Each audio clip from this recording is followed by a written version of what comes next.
Hello my dear friends আপোনালোক এটি নতুন ভিডিওলৈ আন্তৰিক স্বাগতম জনাইছো আজিৰ বিষয়বস্তু সোশ্যাল সায়েন্স সমাজ বিজ্ঞানৰ লগত জড়িত 20টা প্ৰশ্ন ডিএলএড এন্ট্ৰেন্স এক্সাম বা বিএড এন্ট্ৰেন্স এক্সামৰ বাবে আগবঢ়োৱা হৈছে আপোনালোকে সম্পূৰ্ণকৈ ভিডিঅ চাব আৰু এনে ধৰণৰ প্ৰশ্নসমূহ প্ৰায় পৰীক্ষা দিয়া দেখা যায় গতিকে স্কিপ নকৰিব সম্পূৰ্ণকৈ ভিডিঅ চাব আৰু নিশ্চয়কৈ আপোনালোকে যথেষ্ট উপকৃত হ'ব মৰমৰ বন্ধু-বান্ধৱীসকল আপোনালোকে চাই আছে আপোনালোকৰ মৰমৰ ইউটিউব চেনেল নুৰুল আলম নাজো আহকচোন বাৰু আজিৰ প্ৰশ্ন উত্তৰসমূহ আমি জানি লওঁ লগতে এই প্ৰশ্নসমূহৰ লগত আৰু কিছু অতিৰিক্ত তথ্য ইয়াত সংযোগ কৰা হৈছে সেই তথ্যখিনি আপোনালোকে নোট ডাউন কৰি ল'ব আপোনালোকে নিশ্চয় ভিডিঅটি চাই যথেষ্ট উপকৃত হ'ব হেয়া মোৰ দৃঢ় বিশ্বাস আজিৰ প্ৰথম প্ৰশ্নটি দিয়া আছে who is the x official chairman of নীতি আয়োগ নীতি আয়োগৰ পদেন অধ্যক্ষ কোন বা কেতিয়াবা প্ৰশ্ন আমাক দিব পাৰে নীতি আয়োগৰ অধ্যক্ষ কোন এই প্ৰশ্নটো বহু বেছি দৰকাৰী হয় ইয়াত আমাক দি আছে president of India prime minister of India home minister of India finance minister of India year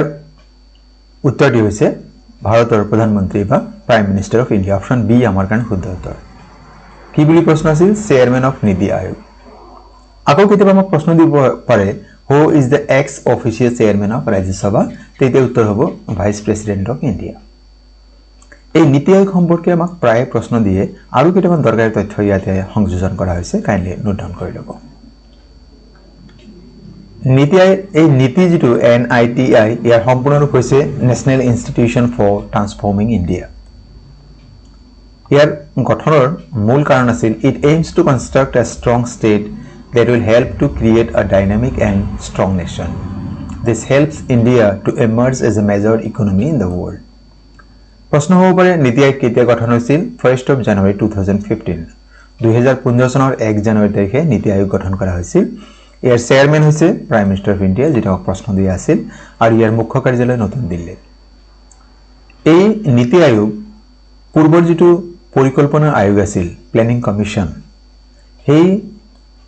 planning কমিশনৰ ঠাইত নতুনকৈ এই নীতি আয়োগ গঠন কৰা হৈছে আৰু প্লেনিং কমিশন ভাৰতৰ যেটো পৰিকল্পনা আয়োগ আছিল ইয়াক গঠন কৰা হৈছিল 1950 চনত যিদৰে নীতি আয়োগৰ অধ্যক্ষ ভাৰতৰ প্ৰধানমন্ত্ৰী হয় একেদৰে প্লেনিং কমিশনৰ চেয়াৰম্যান কি আছিল ভাৰতৰ প্ৰধানমন্ত্ৰী আছিল আমি পৰৱৰ্তী প্ৰশ্নলৈ আগবাঢ়িছো দ্বিতীয় প্ৰশ্ন দি আছে when was the Ahom kingdom established কোন চনত আহোম সাম্ৰাজ্য প্ৰতিষ্ঠা হৈছিল ইয়াৰ যিখিনি বিকল্প দি আছে তাৰ শুদ্ধ বিকল্প হৈছে 1228 খ্ৰীষ্টাব্দ আৰু এই আহোম সাম্ৰাজ্যৰ সামৰণি পৰিছিল 1826 চন মানে ইয়াণ্ডা বসন্তিৰ জৰিয়তে আহোম সাম্ৰাজ্য অসমত আহোম সাম্ৰাজ্যৰ শাসন অসমত প্ৰায় 600 বছৰ চলিছিল এতে প্ৰশ্ন দিব পাৰে যে এই আহোম সাম্ৰাজ্যৰ প্ৰথমটি যি ৰাজধানী কোত স্থাপন কৰিছিল চৰাইদেউত আৰু কেতিয়া স্থাপন কৰিছিল 1253 চনত আমাক অন্যটি প্ৰশ্ন দিব পাৰে যে আহোম সাম্ৰাজ্যৰ প্ৰতিষ্ঠাতা কোন আছিল চুকাফা বা চাউলুং চুকাফা প্ৰতি বছৰে 2 ডিসেম্বৰৰ দিনটো চুকাফা দিৱস বা অসম দিৱস হিচাপে পালন কৰা হয় এই অতিৰিক্ত তথ্যসমূহ আপোনালোকে কাইন্ডলি নোট ডাউন কৰি ল'ব ইয়াতে এটি প্ৰশ্ন দিয়া আছে the Ahoms established their first capital at আহোমসকলে তেওঁলোকৰ প্ৰথম ৰাজধানী কোন ঠাইত স্থাপন কৰিছিল আমি ইতিমধ্যে আগৰ প্ৰশ্নত পঢ়িছোৱে তেওঁলোকে স্থাপন কৰিছিল চৰাইদেউত কেতিয়া 1253 চনত আৰু যদি প্ৰশ্ন হয় যে আহোমসকলৰ অন্তিম ৰাজধানী কোন ঠাইত আছিল তেন্তে উত্তৰ হ'ব Jorhat The first capital of the Ahom kingdom established by the first Ahom king Saulung Chukafa in 1253 পৰৱৰ্তী প্ৰশ্ন Which part or feature of Indian constitution cannot be amended by the parliament under Act 368 অনুচ্ছেদ 368 অধীনত সংসদে ভাৰতৰ সংবিধানৰ কোনটো অংশ বা বৈশিষ্ট্য সংশোধন কৰিব নোৱাৰে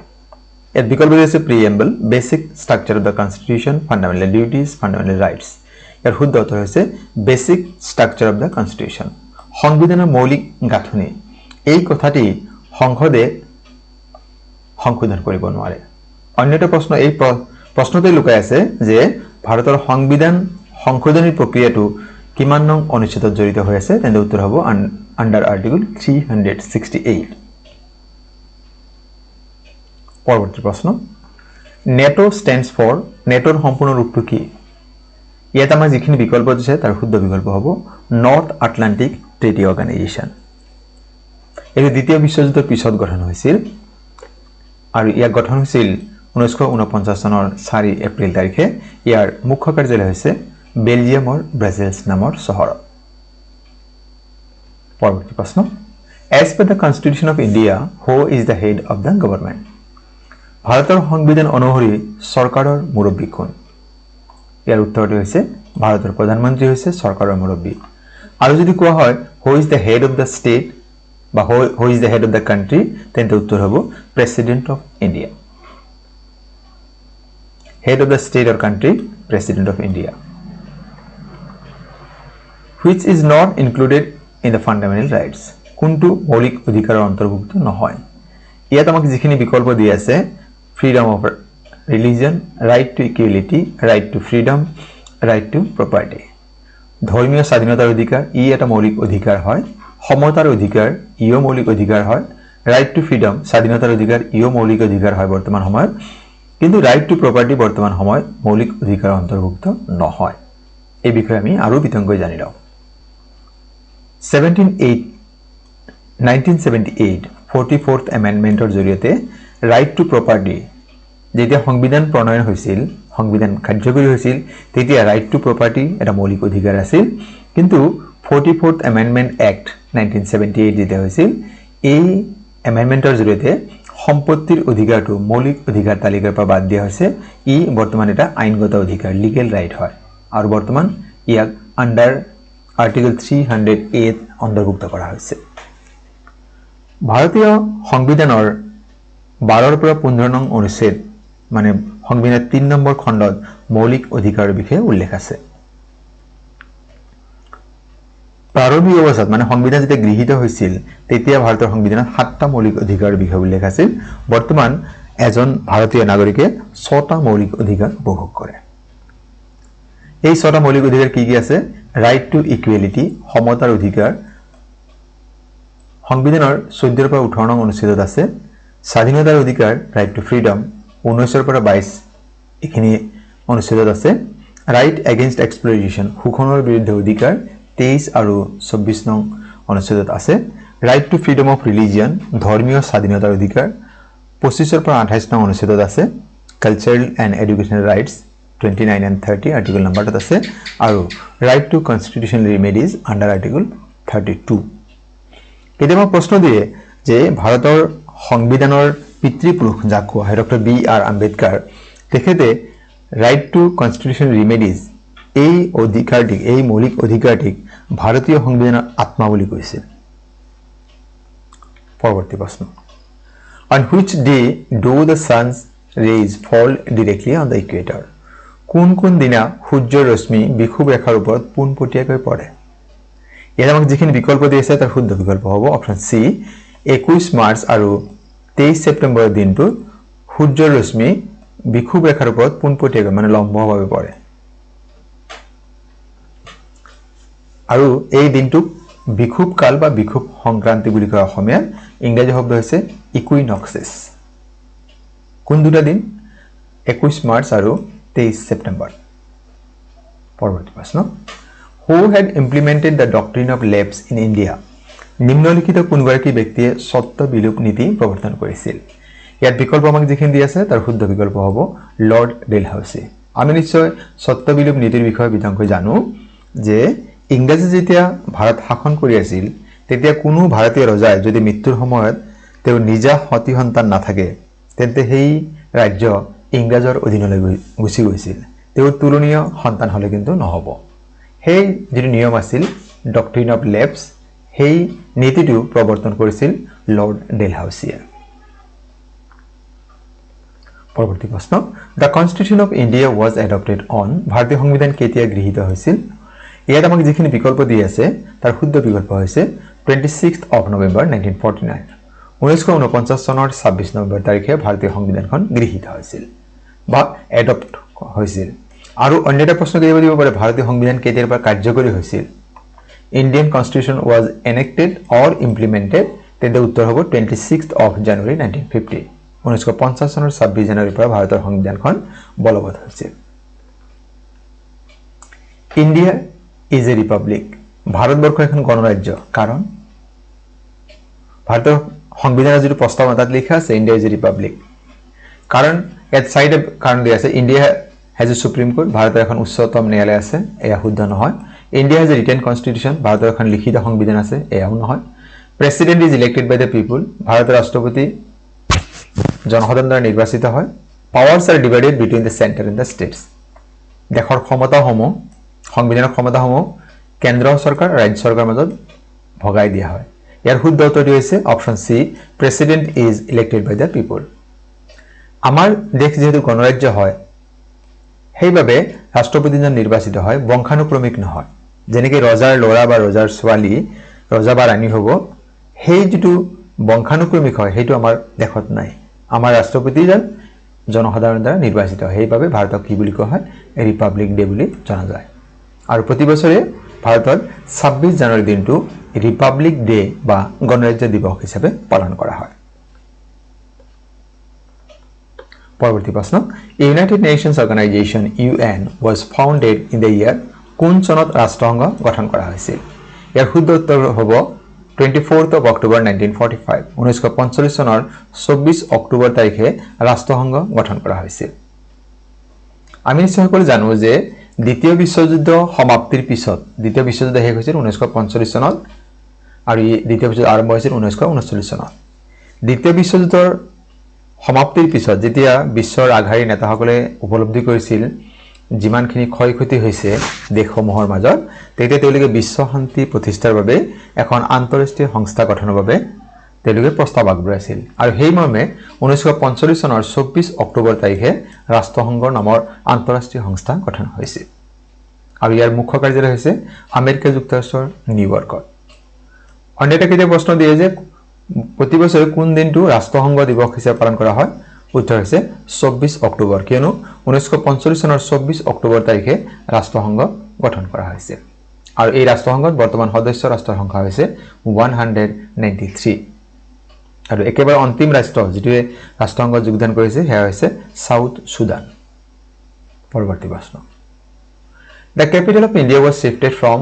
Kolkata to Delhi কোন চনত ভাৰতৰ ৰাজধানী কলকাতাৰ পৰা দিল্লীলৈ স্থানান্তৰিত কৰা হৈছিল ইয়াত আমাক যিখিনি বিকল্প দিয়ে তাৰ শুদ্ধ বিকল্প হ'ব 1911 চনত পৰৱৰ্তী প্ৰশ্ন Where is the headquarters of NABARD NABARDৰ মুখ্য কাৰ্যালয় ক'ত অৱস্থিত ইয়াৰ শুদ্ধ উত্তৰ হৈছে মুম্বাই মুম্বাইক আমি অন্য এটা নামেৰে জানো সেয়া হৈছে ফাইনেন্সিয়েল ক্যাপিটেল অফ ইণ্ডিয়া আৰু যদি কোৱা ভাৰতৰ ৰাজনৈতিক ৰাজধানী তেন্তে উত্তৰ হ'ব নতুন দিল্লী ৰিজাৰ্ভ বেংক অফ ইণ্ডিয়াৰ মুখ্য কাৰ্যালয় মুম্বাইত হয় ষ্টেট বেংক অফ ইণ্ডিয়াৰ মুখ্য কাৰ্যালয় মুম্বাই এই নাবাৰ্ডৰ সম্পূৰ্ণ ৰূপ হৈছে national bank for agriculture and rural development আৰু এই নাবাৰ্ড স্থাপন কৰা হৈছিল 1982 চনত পৰৱৰ্তী প্ৰশ্ন দ্য জাৰ্নেল পাব্লিছড বাই অসমীয়া ভাষা উন্নতি সাধিনী সভা ৱাজ অসমীয়া ভাষা উন্নতি সাধিনী সভাৰ দ্বাৰা প্ৰকাশিত আলোচনীৰ নাম কি জোনাকী বাহী অৰুণোদয় ঘৰ জেউতি ইয়াৰ শুদ্ধ উত্তৰটো হৈছে জোনাকী গুৱাহাটী ইউনিভাৰ্চিটি ৱাজ এষ্টাব্লিছড কোন চনত গুৱাহাটী বিশ্ববিদ্যালয় স্থাপন কৰা হৈছিল আমি নিশ্চয় সকলোৱে জানো যে উত্তৰ পূৰ্বাঞ্চলৰ ৰাজ্যসমূহৰ যেটো প্ৰথমটো বিশ্ববিদ্যালয় সেয়া হৈছে গুৱাহাটী বিশ্ববিদ্যালয় আৰু এই বিশ্ববিদ্যালয় স্থাপন কৰা হৈছিল 1948 চনত কেতিয়াবা প্ৰশ্ন দিয়ে যে অসমৰ প্ৰথমটি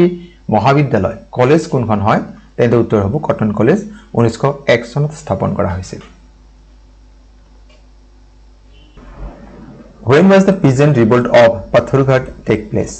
Patharghator কৃষক বিদ্ৰোহ কেতিয়া সংঘটিত হৈছিল? ইয়াত বিকল্প আছে 1894, 1899, 1869, 1872, শুদ্ধ উত্তৰ হৈছে 1894 চন। আৰু এই পাথৰঘাটৰ যিটো কৃষক বিদ্ৰোহ পৰৱৰ্তী সময়ত ইতিহাসবিদসকলে ইয়াক অসমৰ জালিয়ানৱালাবাগৰ হত্যাকাণ্ড বুলি অভিহিত কৰিছিল। এটি প্ৰশ্ন আপোনালোকৰ বাবে উত্তৰটি কমেন্ট বক্সত জনাব। Pathorghat is located in which district of Assam? এই যে পাথৰঘাট বুলি আমি ক'লো যে পাথৰঘাটৰ ৰণ বা পাথৰঘাটৰ কৃষক বিদ্ৰোহ, এই পাথৰঘাট ঠাই অসমৰ কোনখন জিলাত অৱস্থিত? আপোনাৰ শুদ্ধ উত্তৰটি কমেন্ট বক্সত জনাব। পৰৱৰ্তী প্ৰশ্ন, who was hanged along with Maniram Dewan? Maniram দেৱানৰ সৈতে আন কাক ফাঁচি দিয়া হৈছিল? পিয়লি বৰুৱা, পিয়লি ফুকন, গুমধৰ কোঁৱৰ, মুকুন্দ কাকতি। ইয়াৰ শুদ্ধ উত্তৰ হৈছে পিয়লি বৰুৱা আৰু মণিৰাম দেৱানক ফাঁচি দিয়া হৈছিল 1858 চনৰ 26 ফেব্ৰুৱাৰী তাৰিখে যোৰহাটত পৰৱৰ্তী প্ৰশ্ন Where did Mahatma Gandhi start his first satyagrah in India? Mahatma গান্ধীয়ে ভাৰতৰ কোন ঠাইত সত্যাগ্ৰহ আন্দোলন আৰম্ভ কৰিছিল কলকাতা আহমেদাবাদ পুনে চম্পাৰণ শুদ্ধ উত্তৰটো হৈছে চম্পাৰণ নামৰ ঠাইত মহাত্মা গান্ধীয়ে তেখেতৰ সত্যাগ্ৰহ আন্দোলন আৰম্ভ কৰিছিল আৰু এই চন আছিল 1917 চন আজিৰ ভিডিঅ'ৰ অন্তিম প্ৰশ্ন Who among the following is known as Frontier Gandhi? কোনজন ব্যক্তিক সীমান্ত গান্ধী নামেৰেও জনা যায় বিকল্প দিছে মোহাম্মদ আলী জিন্না খান আব্দুল গফৰ খান দাদাভাই নওৰোজী জৱাহৰলাল নেহৰু ইয়াৰ শুদ্ধ উত্তৰ হৈছে খান আব্দুল গফৰ খান অপচন বি আমাৰ কাৰণে শুদ্ধ উত্তৰ হয় তেখেতক কি বুলি জানা যায় সীমান্ত Gandhi In 1929 Khan Abdul Ghaffar Khan founded a Red Shirt movement খুদাই খিদমতগাৰ অন্য এটা প্ৰশ্ন দিব পাতে কোনটো আন্দোলন ঘূৰি ধৰিছিল ইয়াত হেয়া হৈছে ৰেড শাৰ্ট মুভমেন্ট বা খুদাই খিদমতগাৰ বুলি এটা আন্দোলন তেখেতে আৰম্ভ কৰিছিল মৰমৰ বন্ধু বান্ধৱীসকল আজিৰ বিষয়বস্তু ইমানেই আপোনালোকে আজিৰ বিষয়বস্তুৰ উপস্থাপন কেনে পাইছে কমেণ্টে জনাব আৰু আপোনালোকৰ বাবে অতি সোনকালে ইবিএছৰ প্ৰশ্নসমূহ আপোনালোকে আপলোড কৰিব দিছে আপোনালোকে অতি সোনকালে ইবিএছৰ প্ৰশ্নসমূহ আপলোড কৰিম আপোনালোকে চাবলৈ নাপাহৰিব আৰু ইংৰাজী খণ্ড আৰু অসমীয়া খণ্ডৰ প্ৰশ্ন উত্তৰসমূহ আপোনালোকৰ বাবে আগবঢ়াই আনিম ডিএলএড এন্ট্ৰেন্স পৰীক্ষাৰ বাবে আপোনালোকে বিনম্ৰ অনুৰোধ যদি প্ৰথমবাৰৰ বাবে আমাৰ চেনেলটি চাই আছে আমাৰ চেনেলৰ বিষয়বস্তু ইয়াৰ উপস্থাপন ভাল পাইছে চেনেলটি সাবস্ক্ৰাইব কৰিবলৈ লেখা থাকিলে আৰু ভিডিঅ'সমূহ লাইক কমেন্ট আৰু শ্বেয়াৰ কৰিব আৰু আজিৰ ভিডিঅ' সম্পূৰ্ণ কৰি চাবৰ বাবে আপোনালোক জনাইছো অশেষ ধন্যবাদ